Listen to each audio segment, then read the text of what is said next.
ನೀನು ಅಮ್ಮ ಇಬ್ರು ಬಂಗಾರದ ಮನುಷ್ಯ ಸಿನಿಮಾ ಹಂಗೆ ಗೋಲ್ಡನ್ ಜುಬ್ಲಿ ಆಚರಿಸ್ಬೇಕಪ್ಪ. ಮುಂದೆ ಒಂದಿನ ನನ್ನ ತಲೆ ಮೇಲಿರೋ ಕೂದಲು ಬಿಟ್ಟೋಗಿ, ಬಾಯಿಲಿರೋ ಹಲಗಳು ಬಿದ್ದೋಗಿ, ಬೆನ್ನು ಬಾಗೋಗಿ, ಕೈಯಲ್ಲಿ ಒಂದು ಕೋಲ್ ಹಿಡ್ಕೊಂಡು ಓಡಾಡ್ತಿದ್ರು.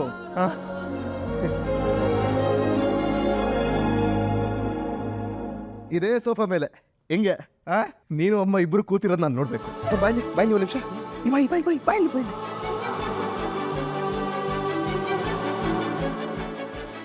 ಯಾಕಯ್ಯ? ಮೊದಲನೇದಾಗಿ ಕೊನೆಯದಾಗಿ ಒಂದೇ ಒಂದ್ಸರಿ ನಿನ್ನ ಮನ್ಸಾರಿ ಆಶೀರ್ವಾದ ಮಾಡ್ಬೇಡಪ್ಪ. ಯಾಕಂದ್ರೆ ನಿನ್ನ ಆಶೀರ್ವಾದ ನನಗೆ ಶಾಶ್ವತವಾಗಿರುತ್ತೆ. ಏನಂತನೋ?